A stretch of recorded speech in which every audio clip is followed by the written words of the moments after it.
Welcome to S6 TV Telugu news బులెటిన్ల ముందుగా headlines. AP cabinet భేటీ, పలు కీలక అంశాలపై సీఎం చంద్రబాబు చర్చ.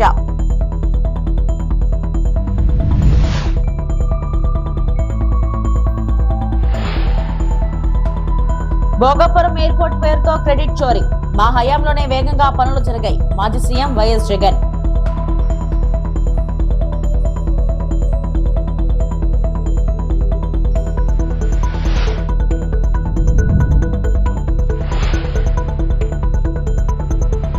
నదీ జలాల విషయంలో కాంగ్రెస్ బీఆర్ఎస్ పొలిటికల్ డ్రామా, కేంద్ర మంత్రి బండి సంజయ్.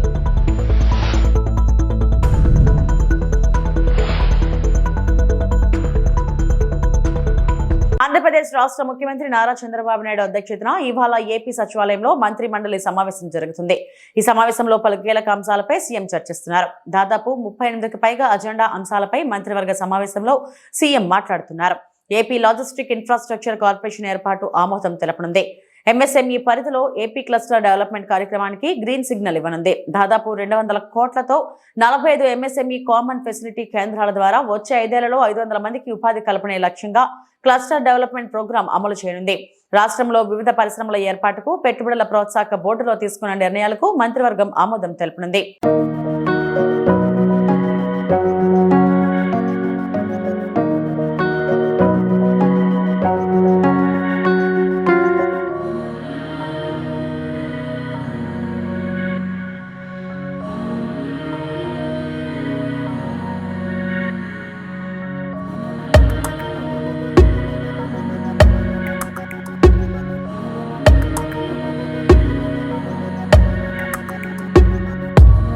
కేంద్ర ప్రభుత్వం తీసుకొచ్చిన Viksit Bharat, guarantee for Rozgar and Ajeevika mission Gramin VBG Ramji పై బీజేపీ రాజమండ్రి ఎంపీ దగ్గుబాటి పురంధేశ్వరి కీలక వ్యాఖ్యలు చేశారు. విబిజీ రామ్జీ పథకంపై ప్రతిపక్షాలు ఉద్దేశపూర్వకంగా ప్రజలకు తప్పుదోవ పట్టిస్తున్నారని విమర్శించారు. చట్టాలు రాతిపై చెక్కిన శిల్పాలు కావని అందరూ గుర్తించారని పేర్కొన్నారు. రాజ్యాంగంలో కూడా అనేక సవరణలు చేసుకున్నామని ప్రస్తావించారు. ఇవాళ రాజమండ్రిలో పురంధేశ్వరి పర్యటించారు. పలు కార్యక్రమాల్లో పాల్గొన్నారు. అనంతరం మీడియాతో మాట్లాడారు. నరేంద్ర మోడీ గారు వికసిత్ భారత్ 2047 సంవత్సరానికల్లా అభివృద్ధి చెందినటువంటి భారతదేశాన్ని సాధించాలి అని చెప్పి ఒక లక్ష్యాన్ని నిర్దేశించుకోవడం జరిగింది. వికసిత్ భారత్ అంటే ఏదో కేవలం డబ్బు రూపేణా లేకపోతే జాతీయ స్థూలోత్పత్తిలో మనం ముందుకు వెళ్ళటం లేకపోతే ప్రగతి సాధించడం మాత్రమే కాదు. నిజమైనటువంటి కార్యక్రమాలు ఏవైతే లబ్ధిదారుల కోసం కేంద్ర ప్రభుత్వం పథకాలు ప్రవేశపెడుతుందో ఆ లబ్ధి నిజమైనటువంటి అర్హులకి అందినప్పుడే వికసిత్ భారత్ మనం కైవసం చేసుకోగలుగుతామని నరేంద్ర మోడీ గారు అనేక సందర్భాల్లో చెప్పారు. వికసిత్ భారత్ అంటే మనకి వికసిత్ ఆంధ్రప్రదేశ్ కావాలి, వికసిత్ జిల్లాలు కావాలి, వికసిత్ మండలాలు కావాలి, వికసిత్ గ్రామాలు కూడా మనకు కావాలి. కనుక వికసిత్ భారత్ 2047 సాధించాలి అనంటే వికసిత్ అంటే అభివృద్ధి చెందినటువంటి గ్రామాలు కూడా చాలా చాలా అవసరం. వాటి భాగస్వామ్యం ఉంటే మనం ఆ లక్ష్యాన్ని చేరుకుంటాం అనేటువంటి ఆలోచనతోటి ఈ యొక్క మార్పులు Mahatma Gandhi national rural employment act లో ఈ మార్పులు చేస్తూ Viksit Bharat guarantee for Rozgar and Ajeevika mission Gramin అనేటువంటి పేరుతోటి విబిజీ రామ్జీ అనేటువంటి పేరుతోటి ఇప్పుడు ఈ యొక్క చట్టాన్ని సవరించి ఇప్పుడు 2025లో ప్రవేశపెట్టడం జరిగింది.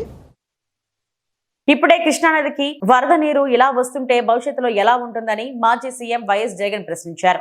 దాన్ని సరిదిద్దే కార్యక్రమమే రాయలసీమ లిఫ్ట్. కొత్త రిజర్వాయర్లకు కాదు, ఉన్న రిజర్వాయర్లకు నీళ్లు పంపే కార్యక్రమమే ఇది. తెలంగాణ ఏపీ ఇద్దరు ఒకటే. తెలంగాణ ప్రాంతానికి నష్టం వచ్చే పనులు జగన్ ఎప్పుడూ చేయడని పేర్కొన్నారు. కానీ ఈ ప్రాంతంలో ప్రజలకు అన్యాయం జరగకూడదు అనేది మా వాదన. అందరం అన్నదమ్ముల్లా కలిసిమెలిసి పెరగాం. ఒక ఇంట్లో గొడవలు పెట్టి రాజకీయాలు చేస్తామంటే కరెక్ట్ కాదు. 40 ఏళ్ల రాజకీయమని చెప్పుకునే చంద్రబాబు ప్రజల గురించి ఎందుకు ఆలోచన చేయడం? మేము అధికారంలోకి వచ్చాక ఒక్కొక్కటి సరిదిద్దుతూ వచ్చామని జగన్ తెలిపారు. రాయలసీమ లిఫ్ట్ ఇరిగేషన్ పనులను ఆపేయాలి అని అంటూ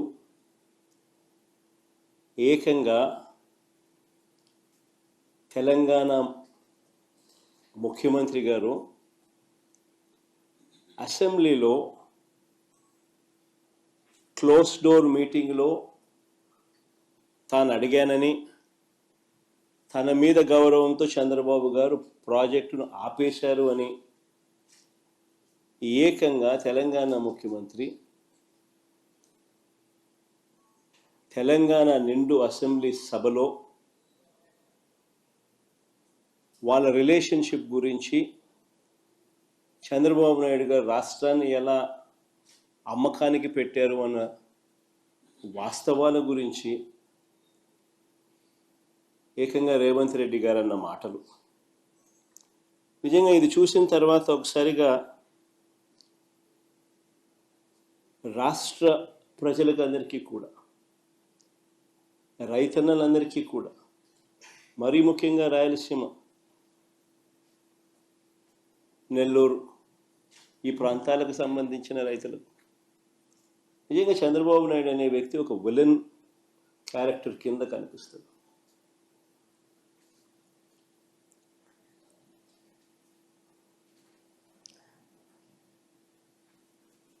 ఆ కుర్చీలో చంద్రబాబు నాయుడు గారు ముఖ్యమంత్రిగా కొనసాగుతూ తన సొంత రాష్ట్రాన్ని ఏ రకంగా తాకట్టు పెట్టాడు,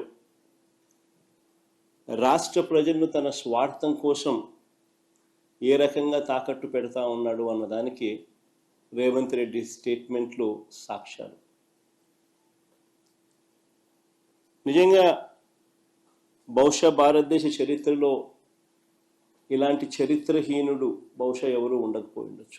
ఎయిర్పోర్ట్ విషయంలో క్రెడిట్ చోరీ చేయడం చంద్రబాబు కోసం పడరాని ప్లాట్లు పడుతున్నారని మాజీ సీఎం వైఎస్ జగన్ అన్నారు.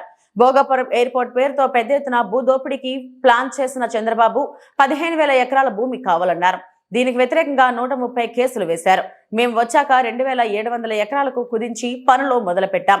2,200 ఎయిర్పోర్టుకు, ఏరో సిటీకి 500 ఎకరాలు కేటాయించామని తెలిపారు. మేము వచ్చాక కోర్టు కేసులు మొత్తం క్లియర్ చేశాం. 3 గ్రామాల్లో 400 కుటుంబాలు తరలించి కాలనీ కట్టాం. ఆ రోజుల్లో విమానయాన మంత్రిగా అశోక్ గజపతిరాజు ఉన్నారు. చంద్రబాబు ఒక్క అనుమతి కూడా తెచ్చుకోలేకపోయారు. మేము వచ్చాక కేంద్ర ప్రభుత్వం మీద ఒత్తిడి తెచ్చి వెంటపడ్డాం. నేను స్వయంగా వెళ్లి ప్రధానిని అనేక సార్లు కలిసి వినతిపత్రం ఇచ్చానని జగన్ వెల్లడించారు. భోగాపురం ఎయిర్పోర్ట్ కూడా నిజంగా చూస్తే చంద్రబాబు మరో క్రెడిట్ చోరీ చేయడానికి పడరాని పాటలు పడతా ఉన్నాడు. భోగాపురం ఇంటర్నేషనల్ ఎయిర్పోర్ట్ స్టోరీ కూడా చూస్తే అసలు క్రెడిట్ చోరీ అన్నది చేయడం కోసం ఎన్ని పడరాని పాటలు పడతా ఉన్నాడు చంద్రబాబు నాయుడు అన్నదానికి ఇది ఇంకొక ఎగ్జాంపుల్. వాస్తవంగా చంద్రబాబు నాయుడు గారు ఈ భోగాపురం ఎయిర్పోర్ట్, ఇంటర్నేషనల్ ఎయిర్పోర్ట్ పేరుతో పెద్ద ఎత్తున భూదోపిడీకి ప్లాన్ చేసినాడు ఈ పెద్ద మనిషి ఆయన హయాంలో. మీ అందరికీ కూడా గుర్తుండే ఉంటుంది, 2014 నుంచి 19 మధ్యలో ఆయన ముఖ్యమంత్రిగా ఉన్నప్పుడు మొదట ఈ ఎయిర్పోర్టుకు 15,000 ఎకరాలు కావాలన్నాడు. అందరూ గుర్తుండే ఉంటుంది. ఎయిర్పోర్ట్ కేంద్రానైనా 15,000 ఎకరాలు ఏంద్రానైనా అని చెప్పి ప్రజలు విస్తుపోయినారు. తర్వాత 5,000 ఎకరాలు అన్నాడు. మన ఎయిర్పోర్ట్ కేంద్రానైనా 5,000 ఎకరాలు ఏంద్రానైనా అని చెప్పి నిజంగా ప్రజలు, ఈ మనిషి చిత్తశుద్ధిని ప్రజలు సీరియస్గా శంకించి ఏకంగా ఈ ప్రాజెక్టుకు వ్యతిరేకంగా 130 కోర్టు కేసులు ఫైల్ అయినాయి.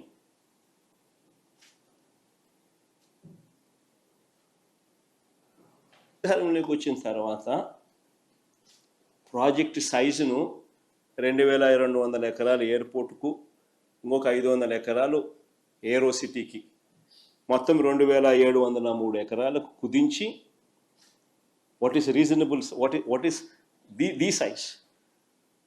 నెట్లోకి వెళ్ళి ఆల్ ది ఇంటర్నేషనల్ ఎయిర్పోర్ట్స్ ఏ సైజుల్లో ఉన్నాయని ఒకసారి బటన్ నొక్కినారనుకో బ్రహ్మాండమైన సైజు కింద కనిపిస్తుంది, ఒక చంద్రబాబు నాయుడు స్కాములు చేసే కార్యక్రమం తప్ప. మేము ఏరో సిటీకి ఒక 500 ఎకరాలు, 2,200 ఎకరాలు ఎయిర్పోర్టుకు కుదించి అడుగులు వేగంగా ముందుకు వేయగలిగాం. ప్రతి రైతుకు కాన్ఫిడెన్స్ ఇవ్వగలిగినాం. మొత్తం 130 కేసులు కోర్టులో ఉన్నటి సాల్వ్ చేయగలిగినాం. సాల్వ్ చేసి భూసేకరణ పూర్తి చేసి 3 గ్రామాలలో సుమారు 400 కుటుంబాలను తరలించి దాదాపుగా 960 కోట్ల రూపాయలు ఖర్చు చేసి ల్యాండ్ అక్విజిషన్ పూర్తి చేసినాం. తెలంగాణ ఆంధ్రప్రదేశ్లో గోదావరి కృష్ణా జలాల విషయంలో రెండు రాష్ట్రాల్లో చర్చ జరుగుతుంది. ప్రజల దృష్టి మరల్చడానికే కాంగ్రెస్ బీఆర్ఎస్ పొలిటికల్ డ్రామా ఆడుతున్నారని కేంద్ర మంత్రి బండి సంజయ్ అన్నారు. తాజాగా ఆయన ఇరిగేషన్ అంశంపై మీడియాతో మాట్లాడారు. ముఖ్యమంత్రి ఇరిగేషన్ విషయంలో అసెంబ్లీ వేదికగా పచ్చి అబద్ధాలు మాట్లాడారన్నారు. మేము నదీ జలాలపై కొట్లాడినప్పుడు కాంగ్రెస్ పార్టీ ఫీల్డ్ లో లేదు. కేంద్ర ప్రభుత్వ తెలంగాణ రాష్ట్రానికి అండగా ఉందన్నారు. పాలమూరు రంగారెడ్డి ప్రాజెక్ట్ తామే ప్రారంభించామని కాంగ్రెస్ అంటుంది. ఆంధ్రప్రదేశ్ పునర్విభజన చట్టంలో పాలమూరు రంగారెడ్డి పేరు ఎందుకు లేదు అని ప్రశ్నించారు. తెలంగాణ రాష్ట్రానికి ఇది మరణ శాసనం, వాళ్లే జాతీయ హోదా ఇవ్వలేదు అని లొల్లి చేస్తున్నారన్నారు. రీఆర్గనైజింగ్ యాక్ట్ లో 6 ప్రాజెక్టులు మాత్రమే ఉన్నాయి. పునర్విభజన చట్టంలో లేని పాలమూరు ప్రాజెక్టుకు జాతీయ హోదా ఎలా ఇస్తారు అని నిలదీశారు. కృష్ణా జలాల విషయంలో అన్యాయం జరిగిందన్నారు. 2 చోట్ల నుంచి గోదావరి నీళ్లు పోయావు మొత్తం ఇదే. ఆ రోజు ఇవన్నీ చేస్తున్నప్పుడు నేను అడిగిన కేసీఆర్ సార్ లేఖ రాసిన, సార్ అక్కడ రాయలసీమ లిఫ్ట్ ఇరిగేషన్ పనులు ప్రారంభించడానికి సిద్ధంగా ఉన్నారు, నువ్వు ఆపు అంటే కనీసం దానికి స్పందన లేదు. ఇక్కడ జగన్ గారేమో ఈడికి వచ్చిండు, ఏడికి ప్రగతి భవన్కి వచ్చిండు. దావతులు ఫుల్ నడిచిన దావతులు, ఇద్దరి మధ్య కాంట్రాక్టర్ డిసైడ్ అయిపోయాడు. పనులు ప్రారంభించాలని చెప్పి ఇద్దరు నిర్ణయించుకున్నారు. టెండర్ ప్రాసెస్ స్టార్ట్ చేసిర్రు. స్టార్ట్ చేశాక కేసీఆర్ సార్ చేసిండు, మళ్ళా రోజక్క దగ్గరికి పోయాడు. పోయి రొయ్యల పులుసు తిన్నాడు. ఇది నేను చెప్పిన ప్రెస్కి చెప్పిండు, రొయ్యల పులుసు చాలా బాగుందని చెప్పి ఆయన అయిపోయాడు. చేపల ఫ్రై తిన్నాడు, పీతల రోస్ట్. రోజక్క ఏం చేసిందంటే ఇక్కడి నుంచి అక్కడ రాక గులాబీ రేకులు వరిచి మన తెలంగాణ బాపుని స్వాగతం పలికింది. కేసీఆర్ కుటుంబానికి పట్టు వస్త్రాలు చెప్పి పెట్టిరు. ఫోటోలు ఉన్నాయన్న. కేసీఆర్ సార్ కాడ గుళ్ళ తీసుకొని పూజ చేసి పాప సెంటిమెంట్ ఒక గుళ్ళ పూజ చేసి పెద్దన్న. దానిలో ఏం చేసినాడా ఇక డైలాగ్ చూడు, రాయలసీమను రత్నాల సీమగా మారుస్తా, తెలంగాణ జలాలకు అవసరం వస్తే రాయలసీమకు తరలిస్తా, పెద్దన్న పాత్ర పోషిస్తా. ఈడ మాత్రం తెలంగాణకు విలన్, ఆడ మాత్రం పెద్దన్న పాత్ర. ఈయన తెలంగాణ ఉద్యమకారుడు, ఈయనే తెలంగాణను సాధించిన బాపు, తెలంగాణ బాపు ఈయనే. తిరుమల శ్రీవారిని పలువురు సినీ ప్రముఖులు దర్శించుకున్నారు. గురువారం ఏపీ విరామ ప్రారంభ దర్శన సమయంలో హాస్య నటుడు బ్రహ్మానందం, నటుడు శ్రీరామ్, గాయని మంగ్లీ స్వామివారిని సేవలో పాల్గొన్నారు. ప్రముఖులు వేర్వేరుగా స్వామివారిని దర్శించుకుని ఉత్తర ద్వార దర్శనం చేశారు. దర్శనం అనంతరం రంగనాయకుల మండపంలో పండితులు వేద ఆశీర్వచనం చేసి తీర్థ ప్రసాదాలను అప్పగించారు.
కోనసీమ జిల్లా ఇరుసుమండ వద్ద ఓఎన్జీసీ బావిలో సంభవించిన బ్లోఅవుట్ ఇంకా అదుపులోకి రాలేదు. వరుసగా 4వ రోజు అగ్ని కీలాలు ఎగిసిపడుతూనే ఉన్నాయి. ఈ నెల 5న బ్లోఅవుట్ జరిగినప్పుడు భారీ మంటలు రాగా ప్రస్తుతం ఉధృతి తగ్గింది. ప్రమాద స్థలానికి 10 మీటర్ల దగ్గరకు వెళ్లి సిబ్బంది నియంత్రణ చర్యలు చేపడుతున్నారన్నారు. మంటలను అదుపు చేసేందుకు నీటిని విరచిమ్మే ప్రక్రియ నిరంతరం కొనసాగుతుంది. మంటలు పూర్తిగా ఆర్పేందుకు మరికొన్ని రోజులు సమయం పట్టే అవకాశం ఉంది.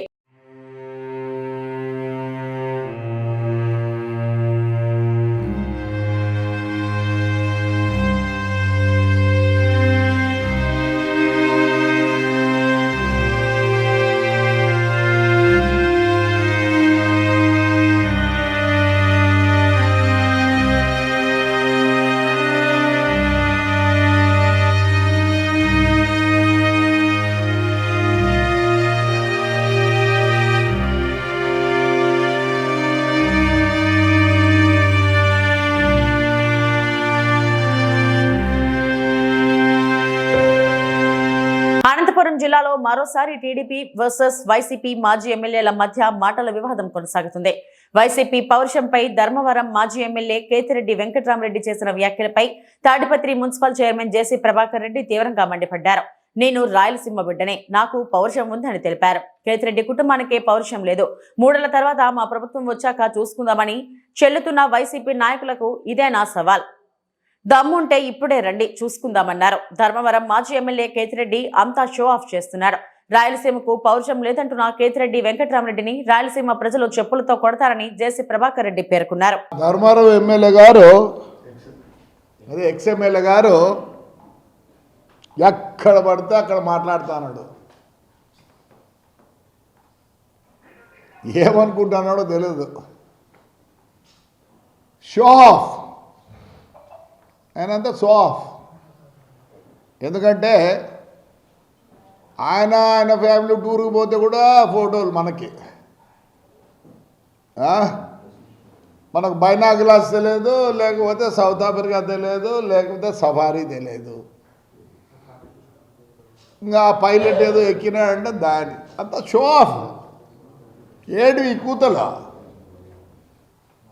రాయలసీమకు పౌరుషం లేదు, మెడతో కొడతారు రాయలసీమ ప్రజలు. రాయలసీమని తొడలు కొట్టుకుంటాం. రాత్రి అయితే కారం ఎక్కువ తింటాం, తర్వాత ఫైల్స్ ఆపరేషన్ చేయించుకోవడం తప్ప ఇంతకు మించి చేసింది ఏం లేదు. ఊరికే ఉప్పు కారం తింటాం, లేని పౌరుషం చెప్పుకోవడం. అయ్యా, మీ కుమారులు ఒకడేమో కంటెస్ట్ చేయకుండా భయపడి వచ్చి యునానిమస్ అయినాడు కౌన్సిలర్గా. మరి అబద్ధ అందరినీ కొట్టినారు. ఊర్లో ఉన్న వాళ్ళందరినీ కొట్టి ఆ రోజు ఉప్పు కారం తిన్నారు దండిగా. అది కూడా నీ సొంతం ఇంట్లో కాదు. మా ఊర్లో ఈరోజు కూడా ఏడ్చుకుంటున్నారు. బిర్యానీ సెంటర్లో, దోశల సెంటర్లో ఇప్పుడు కూడా నువ్వు నీ సొంతం కారం ఉప్పు కూడా తినలే. అది కూడా తాడిపత్రి ప్రజలు ఉప్పు కారం తినే 15 నెలలు లేవే. ఏడిపోయినావు? 15 నెలలు పోయినారు, 29కి వస్తారంట. ఇంకా వాళ్ళ ఆయన చెప్తాడు మా ఇంటికాడికి ఎట్లా వస్తాడంట. నువ్వు మీ ఇంటికాడ కదండి, పనికి మాలి నాకు కొడక్క. నీకు చదువు సంధ్య లేదు. డ్రైనేజ్ కాలం చూసేదానికి వస్తే మా ఇంటికాడికి ఎట్లా వస్తారా? మా ఇంటి లోపలికి ఎట్లా వస్తురా నువ్వు? ఏమనుకుంటున్నాడు?